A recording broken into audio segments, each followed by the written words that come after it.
Bismillahirrahmanirrahim. Assalamualaikum warahmatullahi wabarakatuh. Untuk video kali ini saya ingin berkongsi tentang satu bab di dalam ilmu tajwid yang disebut sebagai hukum nun mati dan tanwin. Bagaimana kita hendak mengenal hukum nun mati ini? Nun mati ialah huruf nun yang tidak mempunyai baris tetapi mempunyai tanda mati ataupun sukun di atasnya. Ia juga disebut sebagai nun sukun ataupun nun sakinah. Manakala tanwin pula, jika kita lihat di dalam mushaf, terdapat tanda dua baris di atas ataupun dua baris di bawah ataupun dua baris di hadapan. Di bawah tajuk nun mati dan tanwin, kita akan bertemu dengan 5 hukum bacaan, iaitu izhar halqi, ikhfa hakiki, idgham ma'al-gunnah, idgham bila gunnah dan juga iqlab. Bagaimana hukum-hukum ini terbentuk? Hukum-hukum ini terbentuk apabila huruf nun mati ataupun tanwin bertemu dengan huruf-huruf hijaiyah, lalu ia membentuk 5 hukum bacaan yang saya sebutkan sebentar tadi. Dan untuk video kali ini saya ingin mengupas sedikit tentang apa yang disebut sebagai izhar halqi. Izhar menurut bahasa bermaksud menyatakan sesuatu, dan dari segi istilah pula bermaksud melafazkan setiap huruf bertanda sukun dari makhrajnya tanpa dengung pada pertemuannya dengan huruf izhar. Manakala halqi pula bermaksud kerongkong, yang mana huruf-huruf dalam hukum izhar halqi ini keluar daripada bahagian kerongkong kita. Baiklah, apa huruf-huruf izhar? Terdapat 6 huruf di dalam hukum izhar halqi ini, iaitu yang pertama hamzah, yang kedua ha, yang ketiga ain, yang keempat ha, yang kelima ghain dan yang keenam kha.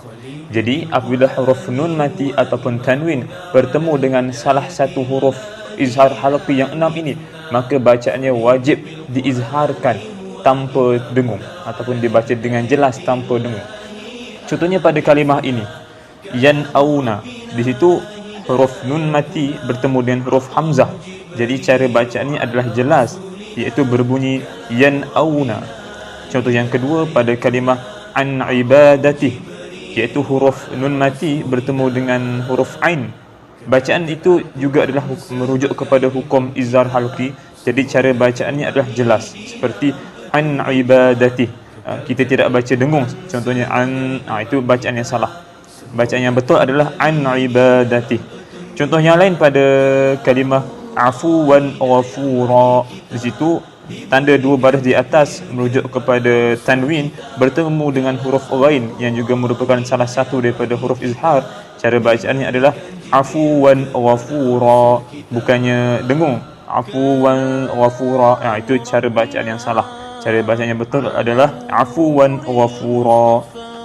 Timbul persoalan bagaimana kita hendak kenal pasti hukum izhar ini apabila kita sedang baca Quran. Sebab kadang-kadang kita tidak hafal ke-6 huruf izhar ini. Dalam Quran Rasam Usmani, kita dapat kenal pasti hukum izhar ialah pada huruf nun mati yang bertanda separuh bulat di atasnya. Manakala tanwin pula berbaris 2 di atas dan 2 baris di bawah secara selari barisnya. Dan baris 2 di hadapan pula seolah-olah membentuk angka 69. Jadi apabila anda melihat tanda-tanda sedemikian, maka ia merujuk kepada hukum izhar halqi.